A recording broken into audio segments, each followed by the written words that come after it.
Well, welcome back to another episode of Buffalo Happy Hour. Mike, what's going on? Well, Derek, we traveled. We are in wonderful Rochester on Railroad, Road, Street, Drive, Lane, Street. One of them works. Yes, we're on the road of Railroad. So for you guys, we were originally here going on 2.5 years ago. Yeah. Which is super exciting because there's obviously been a lot of things in the works on your end. Sure. But we'll start with introductions, titles, and all that fancy professional stuff. And then Get that out of the way. Yeah. Then we'll dive into the fun of what's happening over here. Sure. So my name's Alex Hunnell. I have held a lot of roles at Black Button, but currently I'm really focusing on our marketing department. So I technically would be marketing specialist, if that makes you feel fancy. Yeah. And then I also manage our barrel and our blend program. So that's both in-house, New York State, and I also do a lot of work with different groups around the country. How long have you been doing the barrel and blend program just at Black Button in general? Yeah, and honestly, I've never had any experience in it before. Just coming my sales background with the company and then kind of getting a passion to jump in with production and learn a lot about that. So just over a year has really been my focus of kind of managing that along with our sales team. So you went from sales to production to marketing? I couldn't say right to production, so I kind of work side by side with production. Mm-hmm. So I started off actually as a bartender at our Buffalo tasting room when we had that. And then I jumped into the sales role in Buffalo. So I worked with most of the liquor stores in town, bars, restaurants, wineries, other farm producers. And then from there, I jumped into the marketing department, especially during the pandemic, kind of helping us out with our online presence, social media. I've even got a small Instagram following I do myself to kind of talk with bourbon groups. And then from there, started to dig kind of deeper into that barrel program, and it just all aligned. The online world, the virtual world, and the barrel programs have kind of all come together in the past, 24, 36 months with everything that's changed. Yeah, it's wild. I mean, we were talking right before we pressed record. Black Button is massive. Yeah. And we're trying to get all like the B-roll footage as much as possible, and the lineup has expanded so much even since we were here last. Yep. So can you talk a little bit about the more recent additions to the lineup and kind of what people can expect with them? Sure. And honestly, I would say the funny thing about it is our lineup is huge, and a lot of that happened even before the pandemic really kicked off. We actually got a little too wide as a company. Sure. You have too many great ideas. It's a lot of fun. But all of a sudden, you start looking at the warehouse, and you've got a lot of things sitting in a warehouse that you want to be able to focus in on. Mm-hmm. I mean, if you ask us day in, day out, our top 3 products are about 95% of our business. So that's our 4-grain bourbon, which you'll see in the blue label, our citrus forward gin, and then the bourbon cream. But some of the newer things that we've done, like our coffee liqueur, we brought that out kind of middle of the pandemic. I think right around the end of 2020, we did our first kind of wide release out to the public. We've done a couple new whiskeys. We did a limited release bottle and bond last year. That came out, I think, in June of 2021. We did an apple brandy finish back in November. So we actually have a couple of different finishings going on in our warehouse right now. We didn't plan for the apple brandy to be ready, but that's kind of the fun of this industry. Sure. You start trying things and you realize they're ready at a certain point. So we got to release that, cast strength, finishing that apple brandy. You get that really dry caramel apple character on it. It's a really, really cool whiskey. We've got some tequila finish that we're playing around with. Oh, wow. Interesting. Also rum finish. We are kicking around a little bit of that in the warehouse too. We'll see. Some of that stuff's, getting over the year plus mark of in those barrels. Mm-hmm. So we'll start seeing soon if those are ready to go. So the bottled and bond product, I think that this is probably the first local distillery that has a bottled and bond that we've talked to. Yeah. So what's the logistics behind?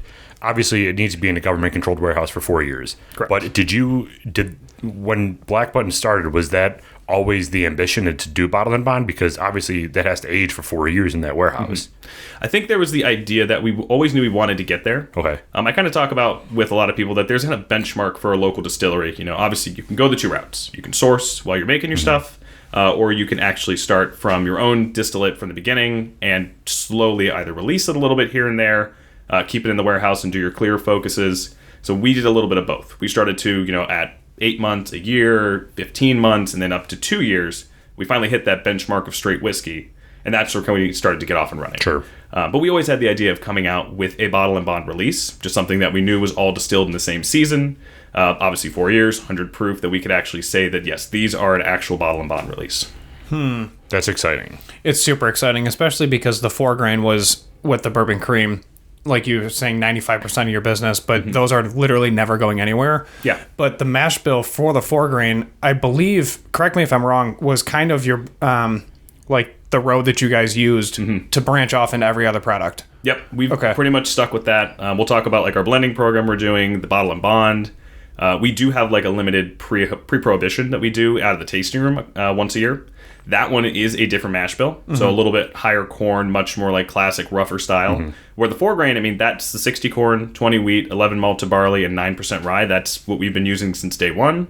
That's every single barrel we talk about, from port finish, apple brandy, finished tequila, the 4 grain, the cast strength 4 grain. I mean, it's all the same mash bill, but just you see the differences that proof or finishing, age, any of those different factors that we have to keep an eye on. There's just so much that can change on the same mash bill.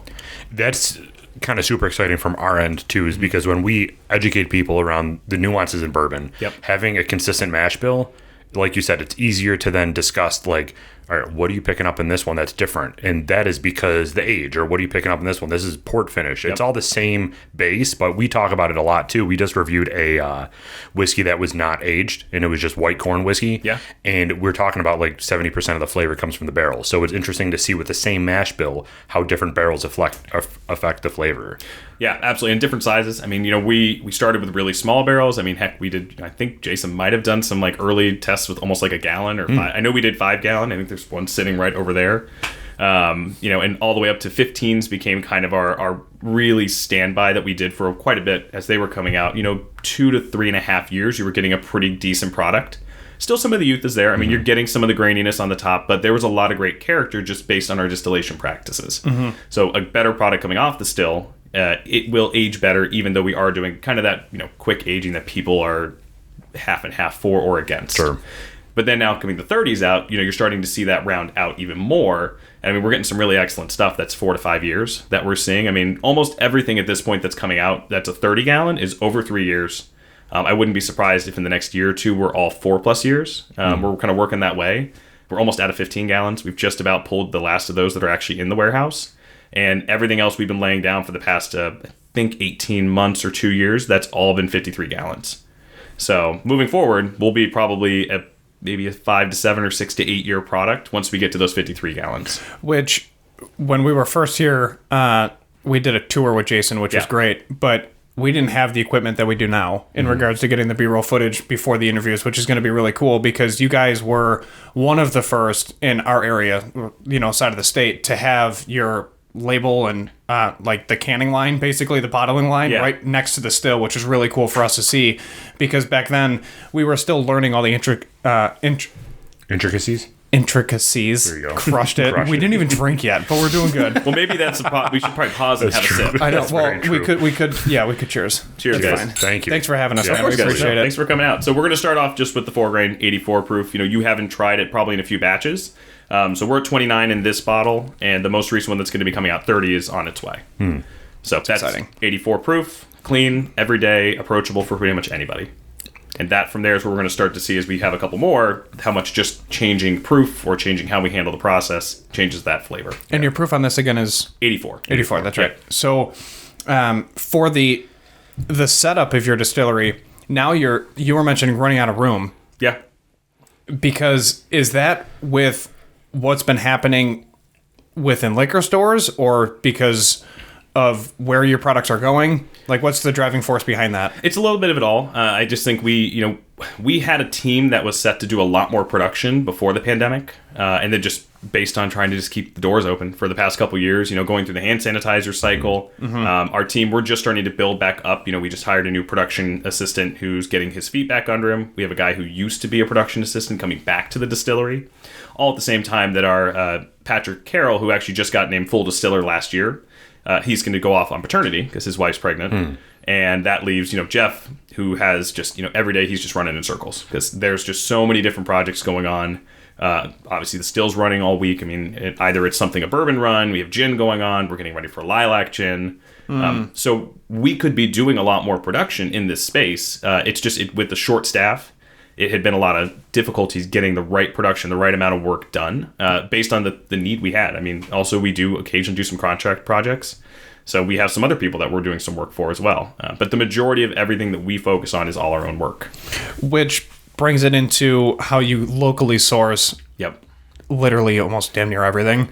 So starting with the water, again, our audience has grown since we were first here. Can you touch on that piece? Because it is a pivotal piece in the entire operation is the water you guys use. Absolutely. And we got our water off Hemlock Lake. It's similar to what Jenny's using. So that's got kind of a similar limestone basin that you would find in Kentucky. That's why we get really, really good water for whiskey.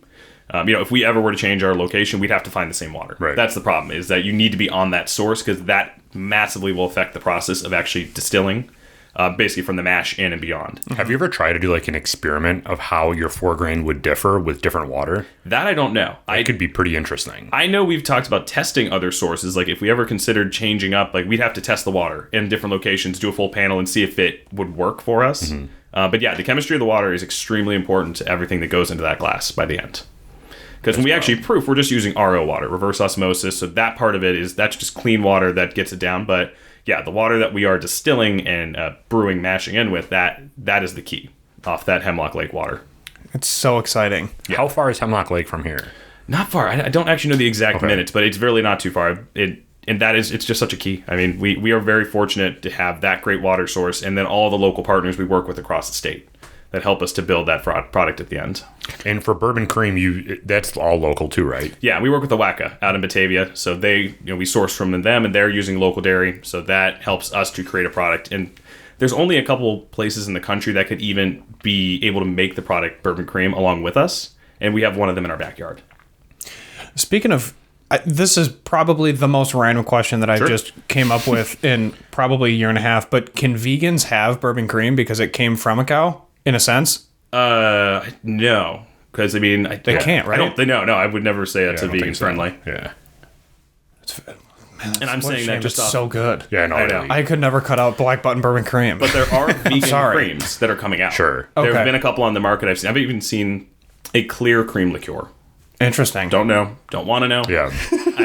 I pretty much drink bourbon cream, and that's like the extent of my liqueur reaching out, other than like some espresso and some coffee liqueurs. I feel like you guys kind of led the way here at Black Button with the bourbon cream craze. But you were starting to do this for a while now. Yeah, I mean, I want to say 2016 is when the bourbon cream first came out. And it really was, Jason's dad doesn't really drink whiskey. He likes Chardonnay, and he likes Baileys, is more or less. In the holidays, he would drink that. And he kind of just challenged Jason to make him something he would drink. So he's like, all right, well, I'll make this bourbon cream. We'll sell it out of the tasting room for one holiday, and then, we'll see what happens. Fast forward, it's 60% of our business. It's the largest thing we make. It's the national piece that we're most connected to. And you're right. I mean, the bourbon cream world has changed massively. I mean, at one point, our goal was to be right next to Bailey's. That's where I want to be on the shelf. That's who we're basically competing with. We are a Bailey's, but better and locally sourced. That's all great. There are now bourbon cream sections in liquor stores which have changed how you structure the entire cream section. So that we have new competition, but fortunately, the quality and just our history with that product for the past, 6 years, 5 years, we still have that audience that's committed to it, which is exciting. Is it as simple as taking your 4-grain and just folding it in with the cream, or is there a whole separate distillation process that goes on? So that technicality, I don't exactly know all of that, but I know we're using an ultra pasteurized cream, blending that in with the bourbon, and then there's just natural caramel color. That's the only other piece we put in. So it is probably not too unsimple compared to what you said, but I'm sure there's some science and technology that I don't even know about. But all I know is we've had it tested where it's up to 4 years unopened. That bottle's safe, and it's safe for a year opened. And honestly, I've had one longer. That's totally fine. Oh, that's good That's to know. sweet. Yeah. Yeah. Wow. Okay. So 4 years unopened, it's safe, and then 1 year post opening, it's safe. Yeah, and honestly, it's generally going to be safe. You'll know. I mean, the nice thing about a cream, it curdles eventually. But being ultra pasteurized with the alcohol in it as well, I mean, it's a shelf stable product, and you don't have to refrigerate it. You just leave it on your whiskey shelf. You're good. That's cool. Start to finish, how long does it take to make a bottle of cream? Cream? That one, I can't tell you exactly what that would be, because it depends on how long the whiskey that's going in was aged before we send it out, and Awaka then helps us with the combination of the cream. I mean, once we send it out and come back, it's probably weeks from if we take out the actual whiskey process from it. Gotcha. Okay. Yep. Because that's not the entirely consistent part, just based on, the whiskey that we have and what we want to be blending and how it tastes to go with it. Is the whiskey from the 4-grain bottle pulled earlier for bourbon cream or pulled later? I believe that's the process, is that we're using some of the earlier whiskey for that. Okay. Yeah, I mean, you wouldn't want to put a 4-year whiskey with cream. It would be a waste for both ends. Sure. Yeah. Fair. The amount of stills that you guys have here is insane. Like, you have what, 3 full stills and then a smaller kind of like experimental size still. But is that actually meant for experimentation, or is it okay? So we'll do it from experimental stuff, smaller runs of a product. Like we might do like an experimental gin that's 300 bottles for a store that wants to have their own. So we'll run all of that on the gin still. Then we have the larger kettle. We have the 2 different columns that we'll run throughout the process. We're kind of blending, like they call it, like single pass and double pass distillation, based off Jason early on accidentally ordered the wrong equipment from what he had learned to distill on. He had learned double pass, and he bought equipment that was built for single pass, which means basically, from kettle to the end. So instead, we have to kind of blend the process where we're running it part of the run from the kettle to the end, that's kind of lower proof, kind of heavier character, really corny kind of whiskey. And then we're going to flip that over where in most cases people would kind of think that we're starting to turn to tails and that's going to be done. We'll flip that up and go through the column, and it gets really kind of clean, higher proof whiskey, blending the 2 proofs down to where we've got to be legally at 160, and then in the end we're going into barrel at about 115. But it's this process of really heavy character whiskey and lighter and cleaner whiskey coming together, kind of almost figuring it out based on a mistake, that actually gives us the great product coming off the still. That once that goes into barrel, that's why we can get a little bit less aging time and still have a really clean, flavorful product. That's awesome. Has this mash bill been the same for years? Yeah, it's pretty much the original mash bill that Jason came up with. Maybe I just haven't had it in a while. Yeah, I mean, do you remember? Our palate's changed a lot. I can taste and smell like pine and mint. Is that just because I had mint gum before this, or is that like, are you picking that up too? It could be. The pine I'm picking up. The mint you're not? It's kind of like a cool, refreshing smell.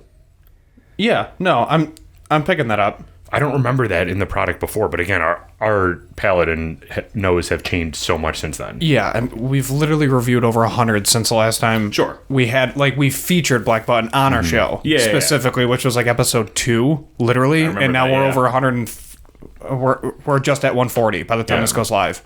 So this is a really good product. It's not that we have a problem. We just, we drink a lot. We have a problem. I mean, same here.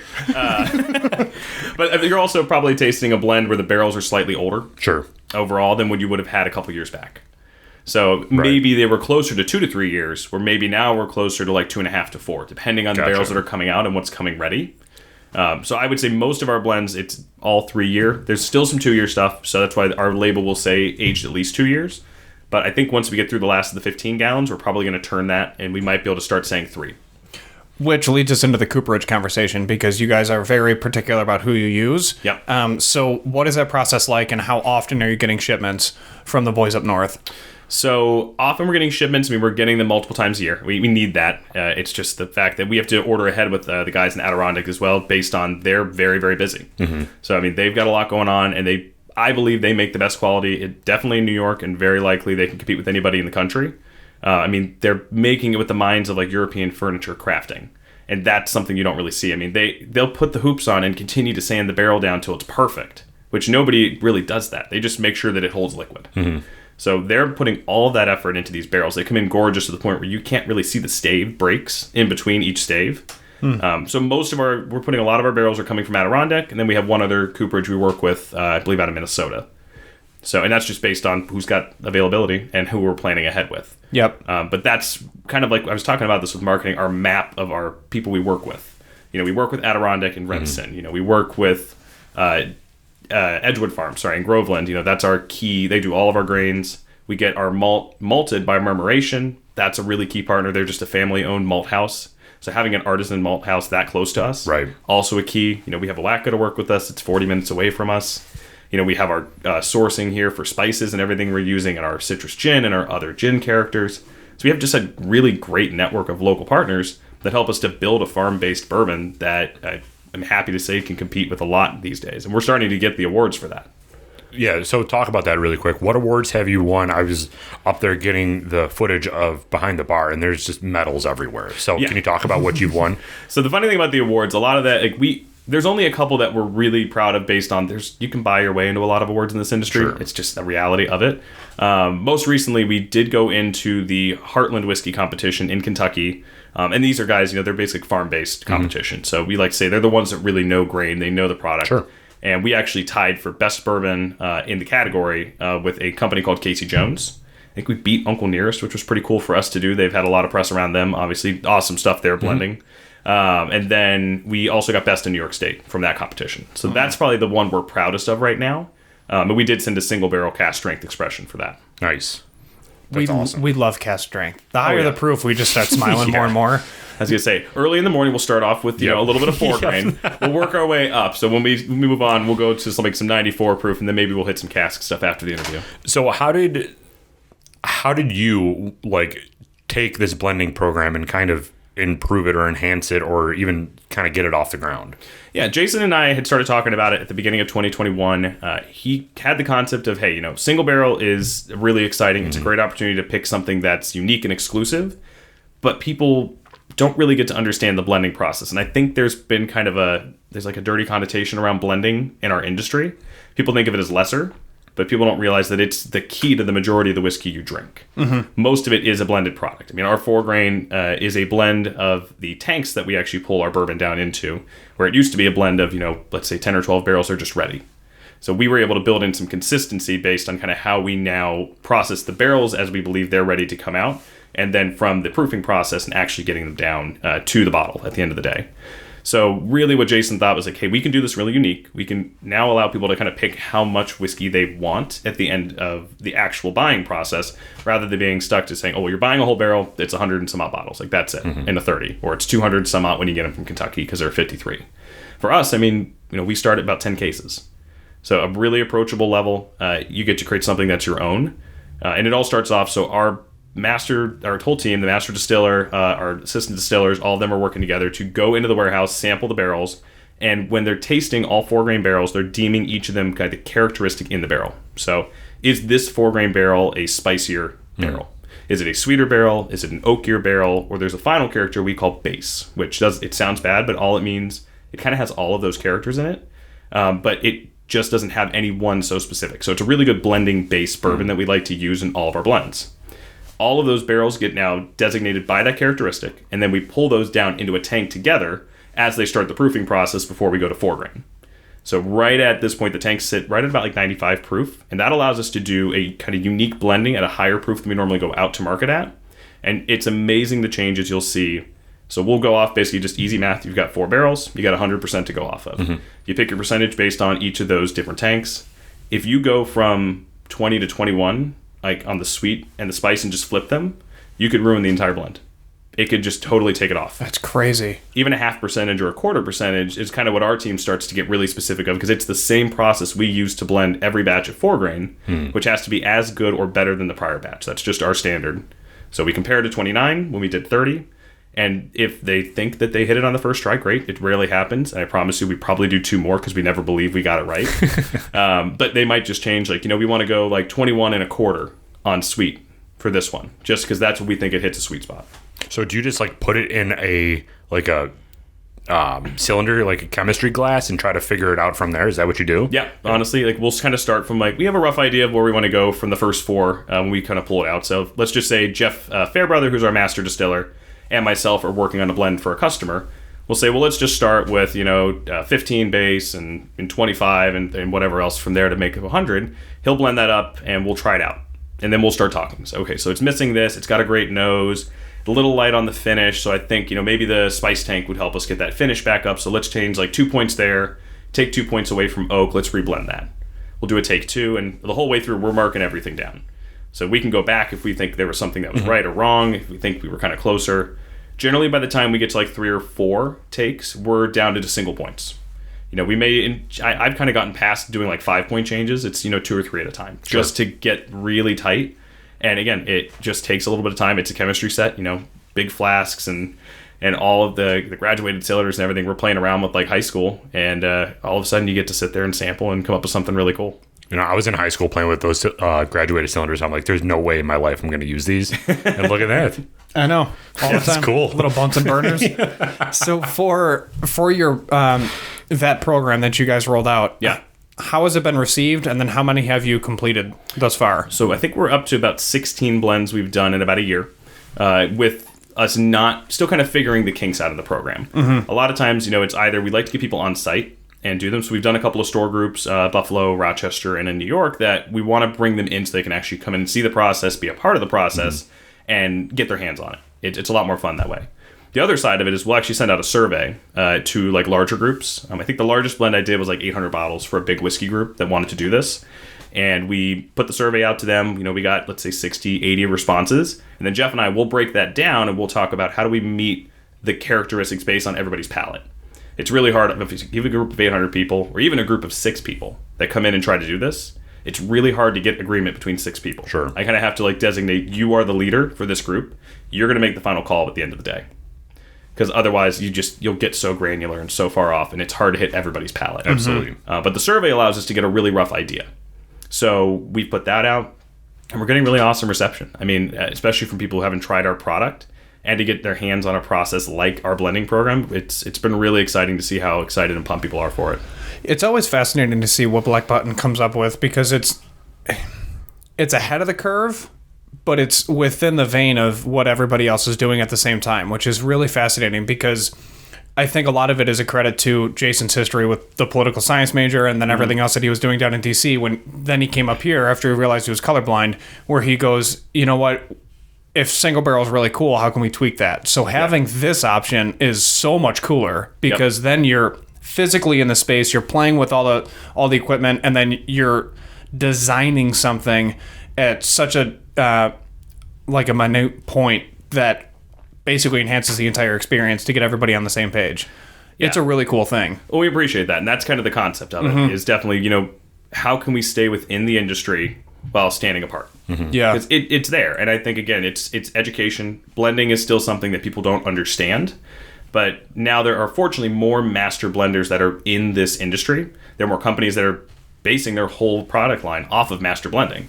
So that's exciting. It helps us a little bit in people understanding what we're doing.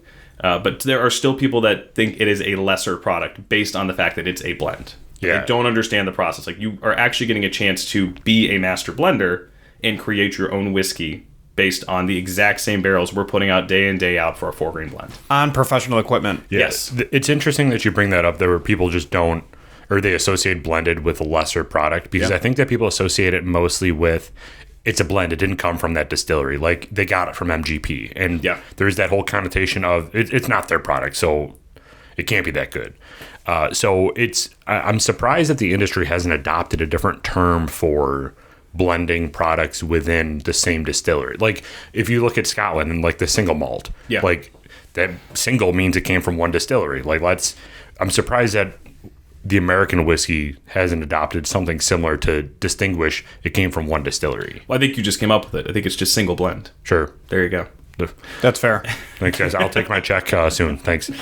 Just make sure it's signed out to Buffalo Happy Hour so that I'm still somewhat involved. Appreciate that. We'll get to your cut, Mike. Don't worry. But you're right. I think that's what's kind of interesting is that people are trying to understand this concept of blending, and it's just really funny when it clicks for them because all of a sudden they start to see that that's the artistry and what products are being made and how they're being made. Is the blending is the key. Now because we're so much tighter. Let's just say we're 20 barrels in a blend. There are still changes that can be made just based on you're not that large of an amount of barrels. We're not doing hundreds of barrels dropped into a blend where all of a sudden it's going to be so close. Because even if these bigger distilleries are dropping that many barrels, there's not as massive an opportunity to change. But if you come in and do a blend today based on what the tanks are, if you want to come back in a year and use the exact same percentages, it's going to be different. Because now we're using different barrels that have been put into the blend.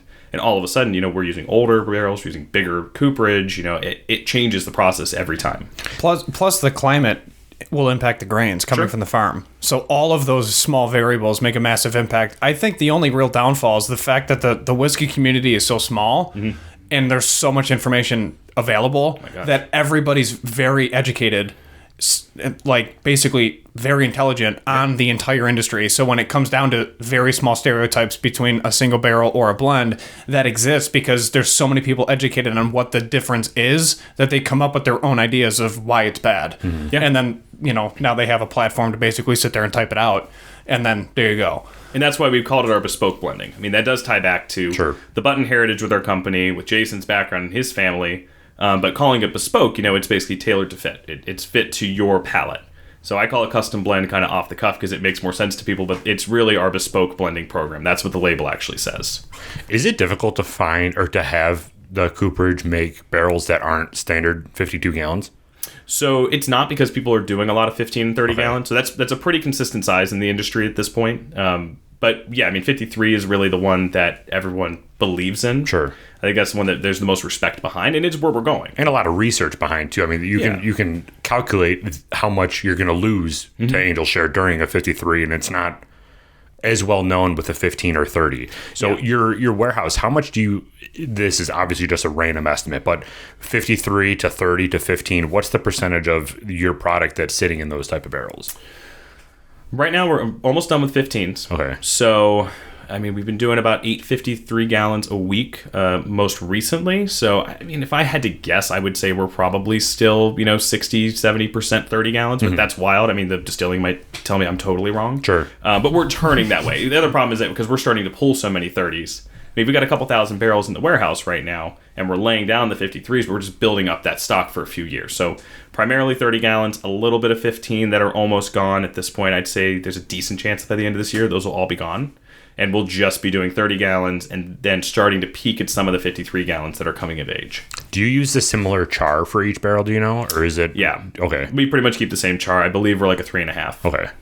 Yes, that's normal. It's common. Yep. It's pretty fascinating. So if we don't mention this, we're going to get a comment about it. So we might as well just hammer it out. The tasting room in Buffalo was a sad mark for a lot of people in Buffalo, where it's like, I liked it there. Yeah. So obviously 99% of it was timing. Yeah. You guys were literally around the corner from Chicago Street. Yeah. Which, when you were there, wasn't what it is today. Sure. So relax, everyone who's watching this. Give us a little break. Yeah, absolutely. There's been discussions and rumors floating around that it's been hinted at a potential comeback based on the market. So obviously there's going to be a market analysis done on if it does make sense financially. Sure. Post-pandemic, obviously that changes everything. Yeah. So is that a goal on a blackboard somewhere of like having a tasting room in Buffalo? It will be a thing again. It's just not right now because we're focusing on A, B, C, D, and E. Or is it, let's just stay in Rochester and then just be done with it? We're currently not discussing another tasting room in Buffalo. It doesn't mean it would never happen. Yeah. I think our focus has got so upended in the pandemic that, the timing was bad, the room having to close. It was never something we wanted. It's one of the few times that honestly we've all said like, hey, we normally have been able to make things work. We got a pretty good team that's really creative that can usually put our heads together and find the right way to make things make sense.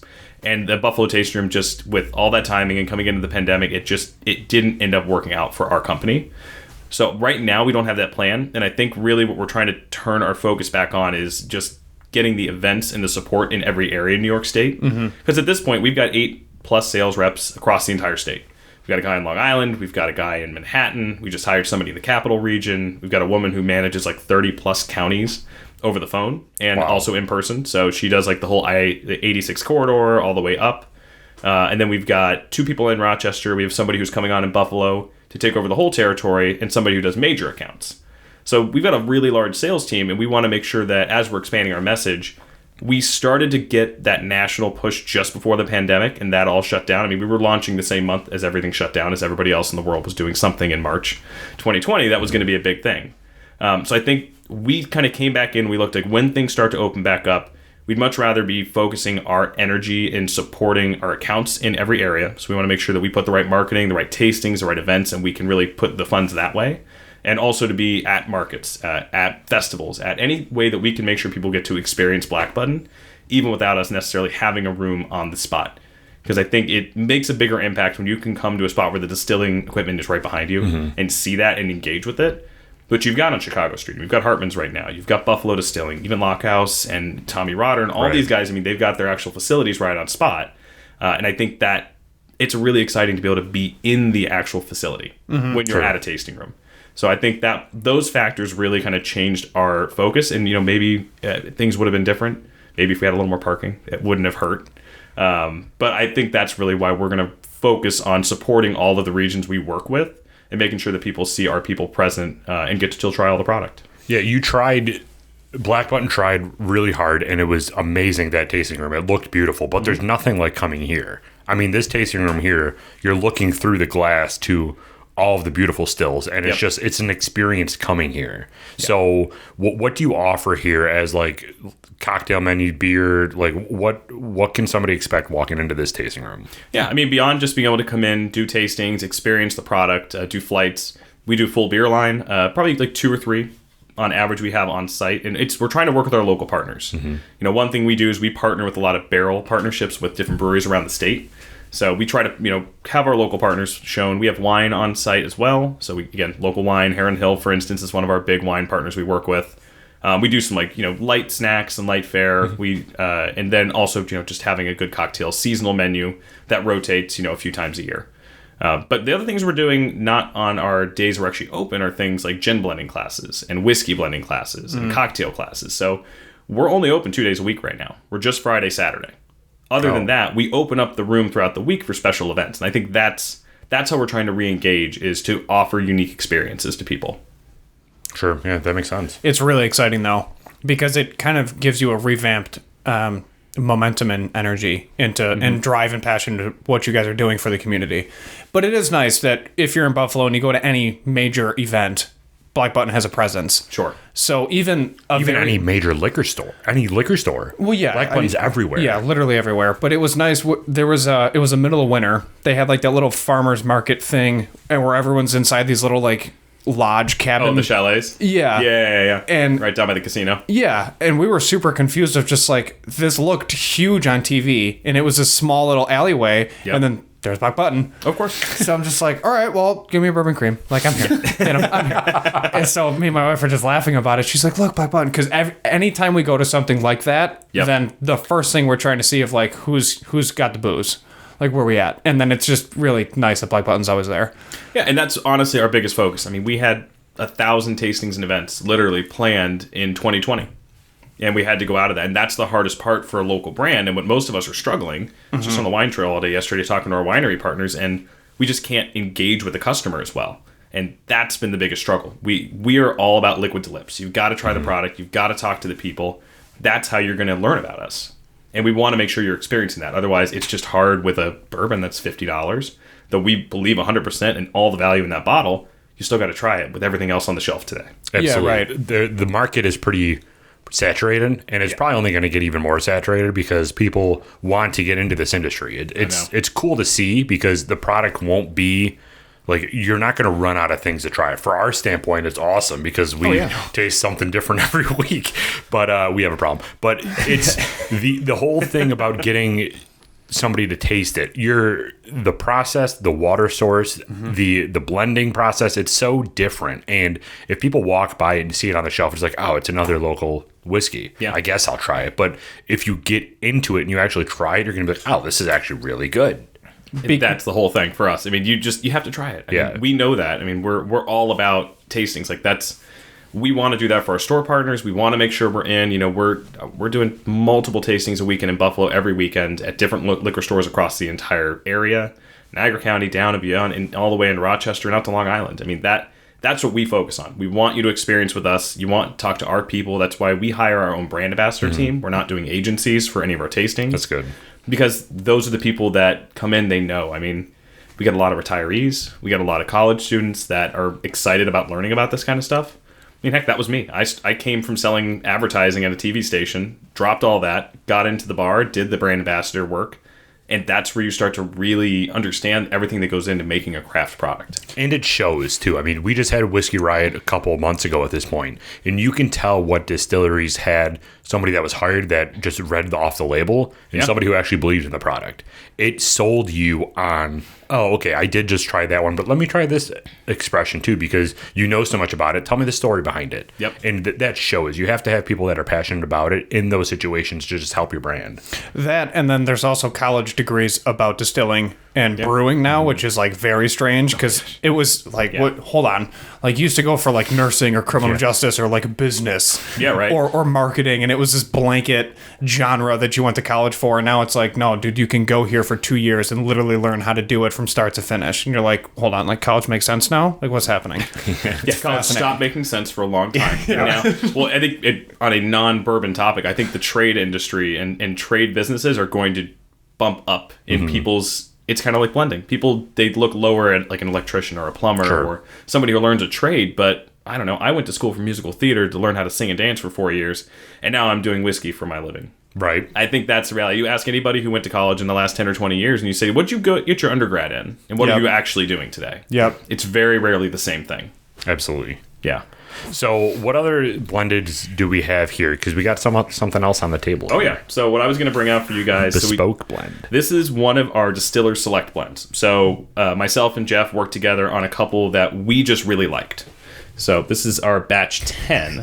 Dirk, I want it first. There, he gets it first. Come on.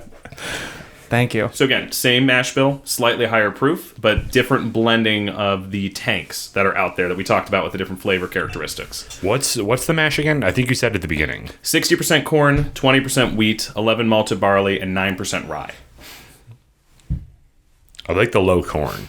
Sometimes sweeter bourbon, especially with your 4 grain, because it is an 84 proof. It doesn't taste like an 84 proof, like super light and sweet, because I think your corn percentage is so low, which helps obviously make it a bourbon, but it's not like, oh, I'm not even tasting anything because it's too sweet. Yeah. I think that 84 is perfect with that blend. Clearly, I know a lot. Oh, yeah. We joke all the time because we'll say something like that. We're like, who are we talking about this? We don't know. I have imposter syndrome a lot with what I do for a living. Look, I get to sit next to a master distiller, a full-time distiller who has viticulture background, and try to talk about tasting notes. And I have no right to be doing that. But you can learn. Oh, yeah. You can learn your palate. You can learn the product. And I joke with them all the time. Like, I find certain things you don't always find in it based on my palate. Right. But it's getting people past the fear of just talking, because that's what people, when I go to do the bigger tastings and we talk about whiskey, and I'm like, what are you guys getting? What are you getting? What aromas? What characters? What are you getting in the beginning, the middle, and the end of your palate? How's the finish? How's that exhale? It's all stuff you can learn. Mm-hmm. If you just want to take the time. I mean, look, once you get to the third glass of whiskey at the end of the night, I can't really help you with tasting notes. But Tastes like alcohol. Yeah. But I'm still taking the time to say, like, all right, I'm trying something new. Let me at least, take 2 minutes and just smell it and taste it and just see, what am I getting? Mm-hmm. And that's the fun of it. So, yeah, there is the imposter syndrome, I think, for a lot of people who kind of squirrel their way into doing whiskey blendings and tastings. Right. But I like to just lean on these guys who are just complete professionals and have excellent palates to tell me I'm not crazy. Absolutely. And it can start with something very small. Like, my favorite comment my wife makes when she tries something new is, oh, it doesn't taste like fire. But that works. Yeah, and now she's like, oh, I can actually, now she's starting to pick up on more and more and more, but she also listens to him, and I just be like, does this taste like toffee, or are you getting any pineapple? Like, because I'm getting pineapple for some odd reason. It's like, no, you had a lot at lunch, so it might be that, or it's because it's rum. Like, who knows? Yeah. No, I mean, a lot of times when I'm tasting with those guys, I'll start off, obviously, we spend a little bit of time on the nose and the aroma, and I'll be putting out more blanket. I know that I'm getting oak. Okay, now can I categorize that at all? Because Jeff, our master distiller, will say, like, well, this is like, sawdust or like a mature barn oak. Like, he'll start to get into the really, or sweeter, younger woods based on his own experiences. And he has that kind of like just catalog of experience. Mm-hmm. And that's really what you're working off. If you're trying to take a sense memory and put it into words. Yeah, we sometimes we go off the rails about it. We're like, it smells like a really depressed, horror-filmed, abandoned attic in the middle of South Buffalo. And people are like, you can taste that. And it's like, if you tried this, you would 100% know what we're talking about. Yeah. My favorite thing right now is, remember when we were younger and we had those ice creams with wooden spoon? Yeah. That wooden spoon, I get in so much bourbon. Yep. Because it's just like this young wood taste that I was for a while calling splintered wood because I couldn't just put that connection to the childhood memory I had. And now it's just, that's that spoon from the swirl ice cream that I used to have when I was younger. It's crazy how your mind works with coming up with things like that. Yeah. But you have to experience it outside of whiskey if you want to try to experience it in whiskey. Like, you can't say, oh, this tastes like kumquat, but you never had a kumquat before. I don't even know if that flavor would be in whiskey. That'd be kind of cool. But you would have to have that flavor outside of whiskey to be able to pick it up in whiskey. You're not just going to create that out of the top of your head. No, you've had to. They do. Actually, it's funny. If you've ever, I'm sure you've seen the documentary Neat and probably Golden Dram. Yeah. They talk about, like, women actually have a lot better palates. Yep. And they do it in a little bit, not the way I would talk about it, saying, well, they spent more time in the kitchen. It's like, that's not the right way to say it. Jesus. More or less. Coming in hot. I think it was actually the Golden Dram a little, but they were just saying, like, because they spend more time in their youth, with a lot more senses. perfumes or baking or in the kitchen. So I think people, like, I have a big passion for cooking. So, like, I really like to cook. I really like to play around with stuff. My wife's a very big recipe person. I'm much more of I kind of know what I'm going to do, but let's just get in there. Sure. Just get wing it? Yeah.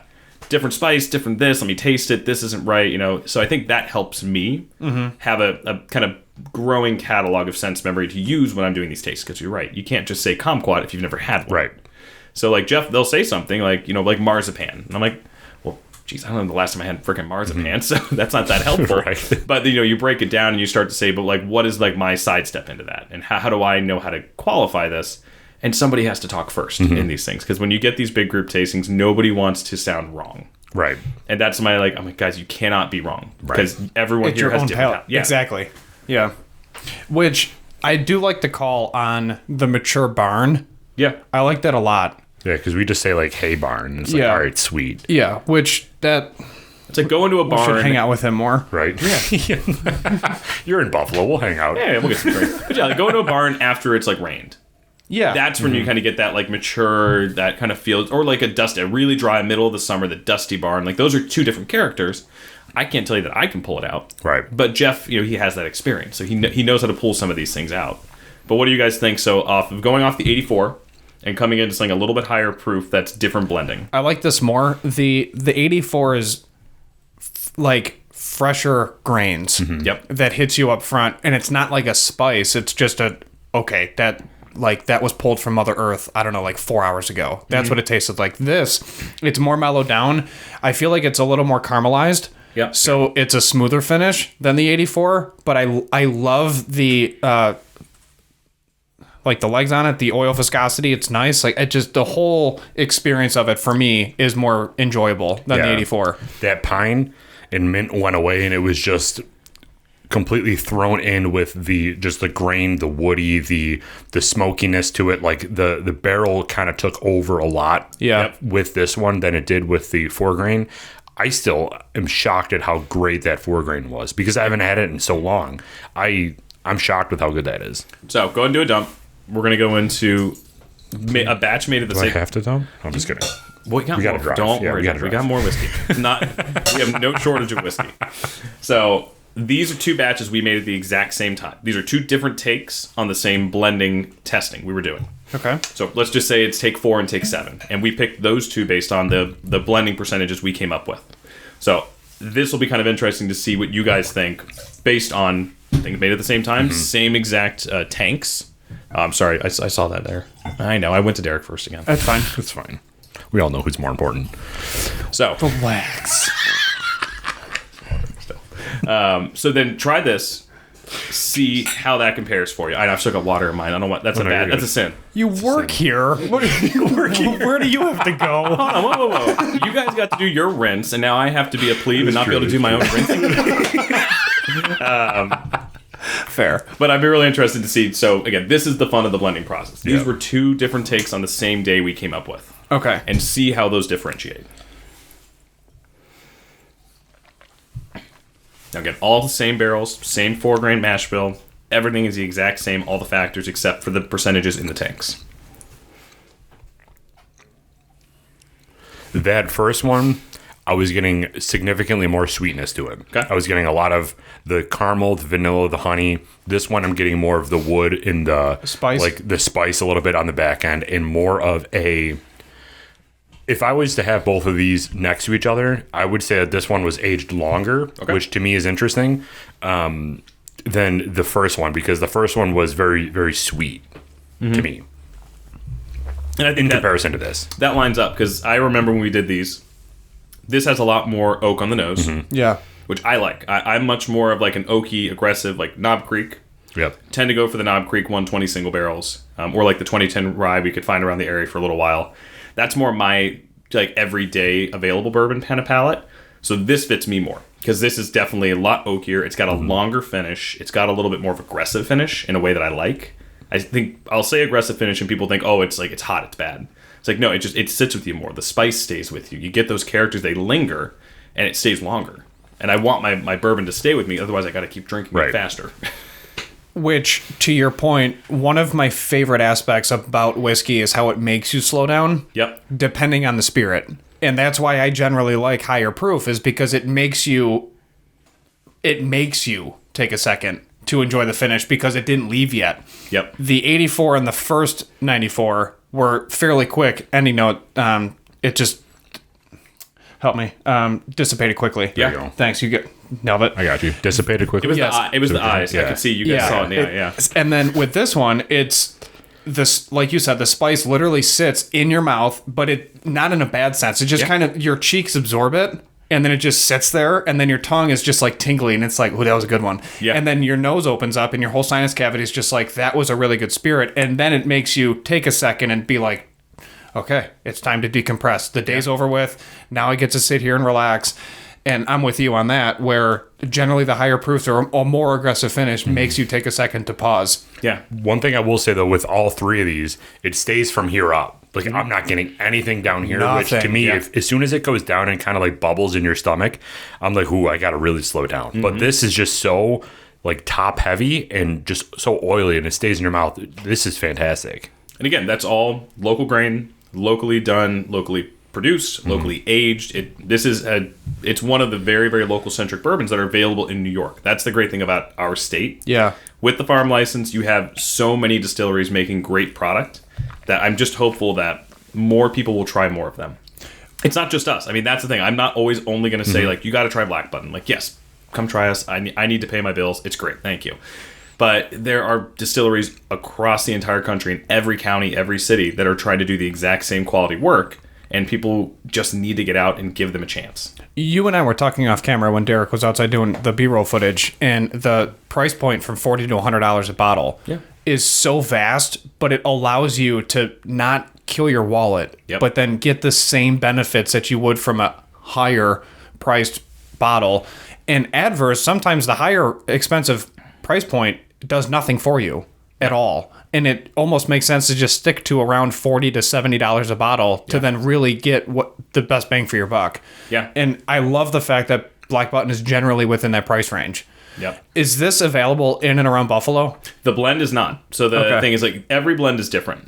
There are some stores that have them. You have to go find them. But this is something that anybody can do. That's like any liquor store that wanted to create their own blend. And like I said, it's a really approachable set. We only ask people to start off at 10 cases. So, I mean, thinking a single barrel, even a 15-gallon is at least that, and it's cask strength. So there's extra cost in that. But, I mean, it's a much more approachable price point. It's totally customizable, and it's all local. And like this is something we're really excited about, the opportunity with this, because it gives stores a chance to get more involved. Right. Unlike me just bringing 2 single barrels and saying, which do you like? What is the general MSRP for one of these programs? Generally like 59 to 64. Yeah. So you're right in that range. And you got to remember, there is a lot more labor that goes into making a custom blend for somebody, because we've got to go through the whole process. You know, obviously 4 grain, there's no additional labor. We've done all the work. We've done that process, and then it's out the door, and it's a lower proof. Cask strength single barrels, those are probably, you know, around like 65 to 75, probably closer to 75. And our own tasting room, that's what you would pay for a cask strength product. Or like our Empire Rye, which is, rye is its own other conversation of just being a really tough, messy grain to work with, but something we really do love. That's a whole podcast. We could go down on Empire Rye and let me know if you want to do that. Yeah. Rye is so good. I love the Empire Rye too. It's one of my favorite ryes. Well, we should get like us and like Buffalo Distilling and a couple others on and talk about Empire Rye someday. Yeah, have like a New York distillery discussion. Get like people from each distillery. That'd be sweet. Yeah, that's I don't even think about that. Well, see, I'd step out. Likes. I'll get Jason back in because I just like to talk about this program and have a couple drinks with you guys. Absolutely. No, I appreciate it. Absolutely. Yeah. So anything else on the horizon that you guys are doing? What's the summer looking like with events? I know that we talked about that your event kind of subsided a little bit in the last couple of years, but what's coming up this year? So you're going to see us all over the state again. I mean, we're pretty booked out, tastings and engravings and actual events in Marketplace. Those are growing right now. Some stores are reopening their tasting opportunities. So you're going to see us at your local liquor stores a lot more in the Buffalo area. Besides that, here in Rochester, in June, we're actually going to be celebrating our 10-year. So we'll be 10 years in business. We'll be doing, thank you guys. I mean, we're extremely excited about that. That's really cool. You know, it's like you can't not drink. That's a bad idea. It's the same thing with the whole 2 years. Hitting 2 years as a whiskey and getting above that and starting to work towards where we want to be on the everyday. Same thing with a business. A small business making 10 years is extremely exciting. I mean, it's Jason as a singular person starting this thing from scratch. and then building out a community of people that really want to make it work. That's what we're excited about. So in the first week of June, we're going to be celebrating our 10 year. We're going to have a whole month of events. That's all going to start getting announced here probably in the next 4 weeks. But we'd love to have anybody out that wants to come. We may or may not have a special whiskey release. I can't promise or cannot promise it, but you can assume there'll be something fun. Sure. Yeah, that's the biggest thing we're starting to push towards. And then other than that, yeah, I mean, there's just going to be a ton of events in market across the entire state. Are you only available in New York State, or do you have other states that you sell in? We are available in other states. Okay. We were going to do a larger national push. Obviously, in 2020, we talked about that a little bit. But, you do what you can. Sure. Massachusetts is a big state for us. We have a guy on the ground in the Boston area and beyond that is actually helping to build the product with a distributor in that area. We have somebody in New Jersey. Texas has turned out to be a pretty good state for our product. And we're also doing some growth in Florida. Those are just some of the key. We're in Michigan as well. Sure. I mean, we do some stuff with California. Like, there are other states, Illinois, we do a little bit with, but those are the kind of the big partners that we work with. Do you have a listing of like liquor stores, or how can somebody in California know where to find your stuff? Yeah, we have a where to buy page on our site, so you can go in there and check that out. And if there's not something listed for you, we have like Cheers at Black Button Distilling. You can email us, and we'll see where the closest opportunity is for you. Cool. And you present whatever we can to make sure you get to try our product. Texas is a sleeper state, man. They're coming out hot. I'm obsessed with the amount of distilleries that are opened they open their business in other states. And it's always funny because if I were to put myself in their shoes, in this case, Jason's, it'd be like, where would I want to retire? How do I get a guy on the ground? It's like, and then when you come time to retire, you're just like, this in Hawaii. Yeah, right. Exactly. It's like, all right, it's for work. We're open there. But yeah, I mean, Texas is definitely a sleeper, and I respect a ton of the product coming out of Texas right now. Like, I just tried Milliman Green for the first time. Excellent. Really, really great product. Devil's River? I have not had Devil's River. That I need to try. I know. That's one of our favorites. That's like $25. That's like, if you're looking for something just to pick up. Yeah. They're easy. Their rye and their small batch are $30. Yeah. Well, I mean, the one that I always have on my shelf that I don't want to tell people because they'll start buying more and more of it, Evan Williams Bottle and Bond. Oh, yeah. I mean, I think that's kind of like the secret that everyone knows, but they don't want it to be that next bottle that kind of blows up in price point. Yeah. But you can't beat it for $20. And that's somebody who works at a distillery making craft product. Like, that's a great one to give to somebody who just wants something and they don't care about bourbon that much. Sure. And it's a good mixer, too. Absolutely. Yeah. So what are your social medias? Where can people find what you guys are doing next? So at Black Button Distilling, that's pretty easy. We're big on Facebook and Instagram. That's really where we focus on. I do a little bit with Alex Black Button Distilling at Instagram. You can see me when I make sure to actually have the time to post, doing anything around the distillery and with our blending program. But really the focus is check out our website, blackbuttondistilling.com, Facebook at Black Button Distilling, and also Instagram. Love it. And that's where any events here are going to be posted, is just right on there? Yep, and anything else will be on our website. Okay. Can people subscribe to like a newsletter or something through your website, or no? So you can actually get on an email list. Okay, cool. So like if you come to the website, you can sign up for our emails. That's a great way to see what's coming up. For instance, Lilac Gin's about to launch. So if you want to get ahead of our pre-order, which will be coming out at the end of next week, you can jump on the list for that. And then anything else that we've got going on, yeah, absolutely. Facebook, we're going to keep that up to date. Instagram will keep it up to date. But also to check out classes, especially to see what we're doing for cocktail, gin, and bourbon classes. That's all on the website. And people can sign up right on the website for a class? Yep, absolutely. Sweet. Cool. Yeah, those have been selling out pretty quick, so it's definitely one of those you'll probably have to plan about a month in advance. Sure. No worries. Anything we didn't talk about that you want to bring up before we close this out? No, guys, this has been great. I mean, definitely looking forward to doing more of this with you guys now that the pandemic is starting to let us be in person together. Right. It's really exciting. But no, this has been awesome. I really appreciate it, guys. Yeah, awesome, man. Thank you so much for everything. We really appreciate your time. Go check them out at your local liquor store, Black Button Distillery. Go to their website, Instagram, Facebook, and everything else. Go try their products because they do not disappoint, and it's amazing for the price point. So thanks, man. Appreciate your time. Thanks, guys. Thank you.